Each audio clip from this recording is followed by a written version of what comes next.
evening.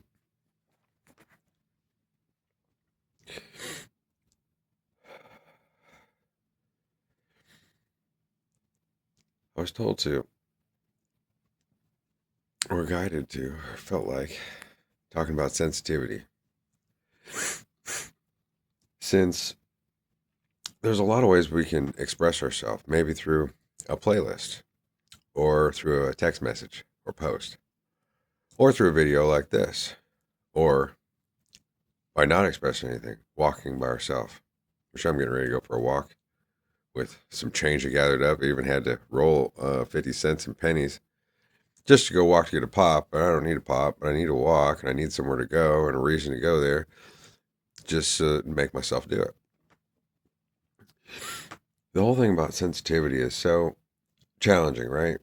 Because someone who acts really tough obviously has been hurt, or has, in a sense, never been hurt in a way that would fix it. Why they're so tough and got to be mean, and vice versa. You know, someone could be really sweet or whatever, but it can be because they were mistreated or whatever, and they don't want to be anything like that. And so then they forget how to be tough. Well, on this channel, you've seen all different colors of the rainbow. And for instance, just because I make a playlist that looks like a sad playlist, I might have been happy as hell during that time. And I'm looking at an aspect of us and loving on the part of me that's not here with me. I'm in a great mood. And so here's a sad playlist for those that are feeling like that and be attached to it. At the same time, I'm out here enjoying myself. Or with a message, And sometimes writing a mean text message or a poor me message, all of a sudden you get so far into it and then you're like, then all of a sudden it starts to wear out. You start to see your own reflection in it, and then it gets funny. Then that's something worth posting. That's kind of hilarious, right?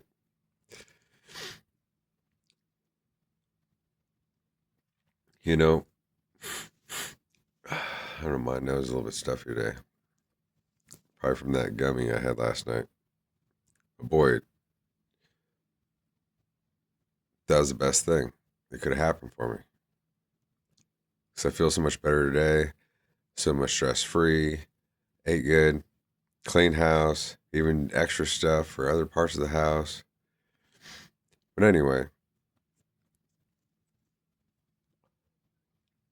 looking back at my own journey, because of the way that I was raised and taught not to speak to others, and it doesn't matter if you're hurting, the ones that hurt you are going to be the ones that are protecting you, and so ain't nothing you can fucking say or do about it. There ain't no friends, there ain't nobody you can cry to. And if you're not allowed to talk to anybody or anything, there's hardly any even words that you can process in your own head while you're crying in the corner as to what you're doing there. Because it ain't for sympathy. You ain't going to get no sympathy out of it. And what's to be mad at? There's nobody to be mad at. But it's not your fault. And that's the place I grew up from. So, like, when I need help, it's almost like it's like what it would be exactly for somebody else if they were sneaking in to steal something. That anxiety, whatever. And maybe some guilt and stuff. I feel that way too. When just for asking for anything. Just like, hey, I don't want to bother you, even though you got 10 bottles of lotion. It just is something that came up the other day. I was cleaning my mom's stuff and I came across all this lotion. I'm like, we don't have any in our bathroom. And lately my knees and my hands have been dry. And so I need some on my desk. Well, and so, you got 10 bottles of lotion and just piled up here. And nobody's using them in their boxes and shit. And I feel awkward asking if I can have one.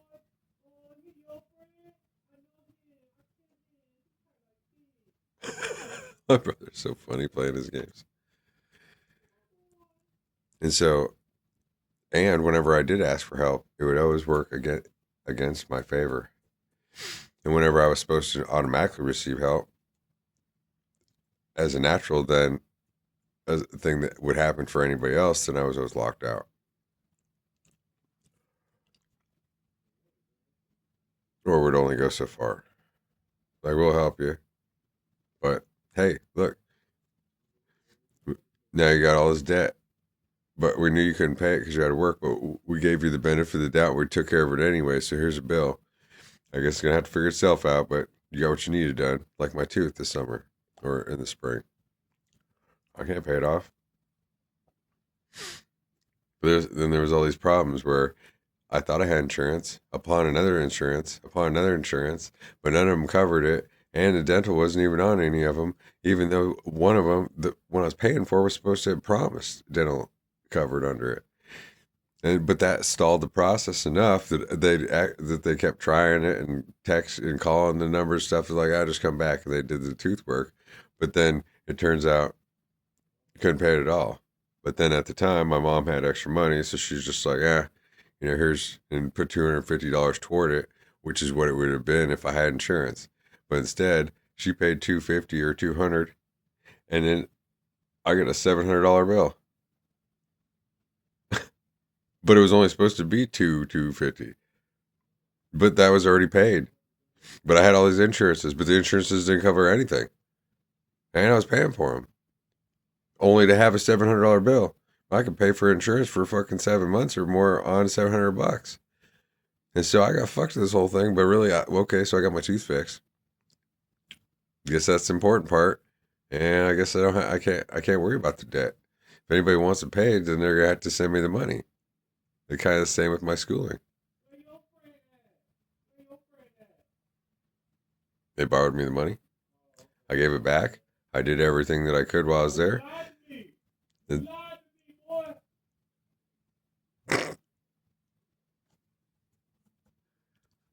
then I was pushed out of it. And whether I go back or not after that, after missing one day after that, I had to pay for it anyway. But it's all in the books, and I can't pay it. But if the government wanted me to pay it, then they could give me a job. Oh, but then they're already paying themselves, and it was out of pocket, and everyone was taxed for it. But I already gave the money back. I don't have any of it. Plus, I got the certifications or whatever, but you know enough to be somebody's basic accountant. But I ain't no job for that unless I become like a teller at one of the banks. Oh, but I'm supposed to be telling her, and she's supposed to come get me. Supposedly, as my man. I don't care what any other guy thinks of what that looks like. Everything's inside out and inverted, and different people have different benefits for different reasons. I know somebody who got his leg blown off going to war, and then comes back, even though he works all the time. Who's the dad? His wife's the dad. She has her own business, makes a shitload of money, and more than he does. But he's the one that served his country and got shit canned, and the government can take care of him. And he's got his own job, but at the same time, his wife's, she's the self-sufficient one, and then takes him out of the country to go on cruises all the time. And I'm fine with that kind of life. I feel like my wife, my divine counterpart, or however it is, either we're going to meet equal and we're going to build something together based upon what we're each about, but more likely she's going to be ahead of me.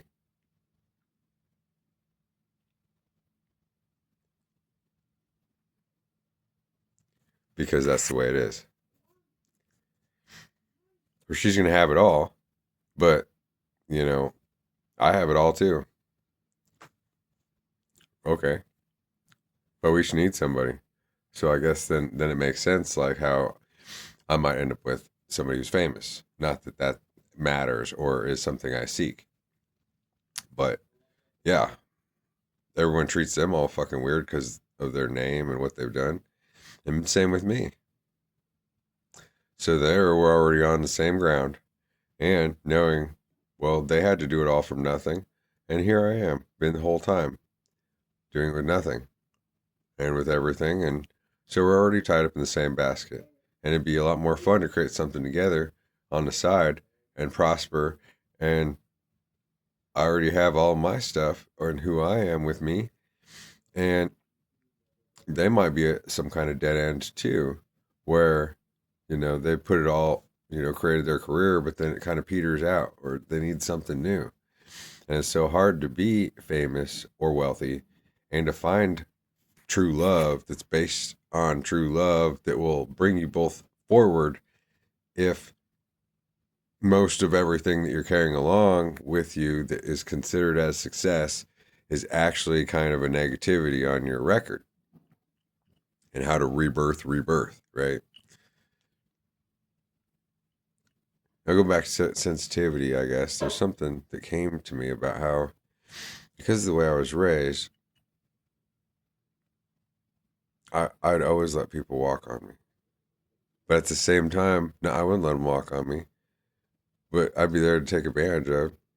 And at the same time as whenever they take advantage of me, I just give it up to God. I don't know.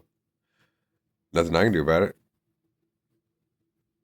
Not necessarily seek retribution or revenge, but believe that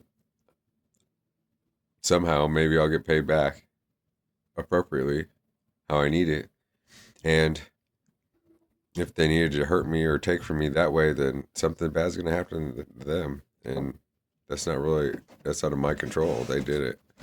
And so not to care about it, which in a sense has always been one of my greatest strengths, at the same time can make me look really cold. Because, well, nobody ever needed me. So if you don't want me around, or you're going to take advantage of me and make me feel less, then who the fuck ever needed you? No matter how many people you think you got.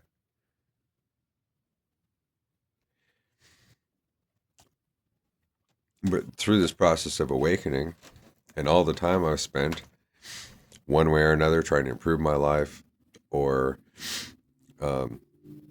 take advantage of myself, or seek out all the knowledge so that I could use it for my whatever, to figure out what we're supposed to do, why the things are the way they are, I've become a lot more balanced at the same time as more emotional. Well, I don't remember hardly ever crying until about the time I got stuck in that bus. And then there's been times where I cry every day. And sometimes I don't even know why.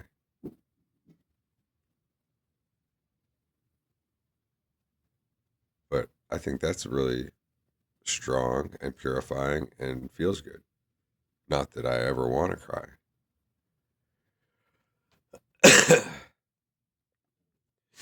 And sometimes, by showing our weaknesses and the times when we're weak, that takes a lot of strength. And everybody like, oh, look, it's going great yesterday. Oh, look, today he's all whining. He's all whining.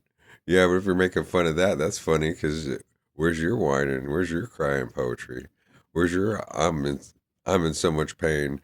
I just rather fucking write a text and see where this goes, because it takes my mind off of the intense pain I'm in right now, and share that with everyone. Whereas a video has got to be a setup, where it's an idea that somebody plans ahead of time, and then it seems fake also in the moment, because it's not flowing. It's an end all to be all, a goal and a mask, and missing something about sensitivity, and missing its own sensitivity, especially if it had to two-time itself in order to get there. So there's the evening conversation here. So I'll see you soon.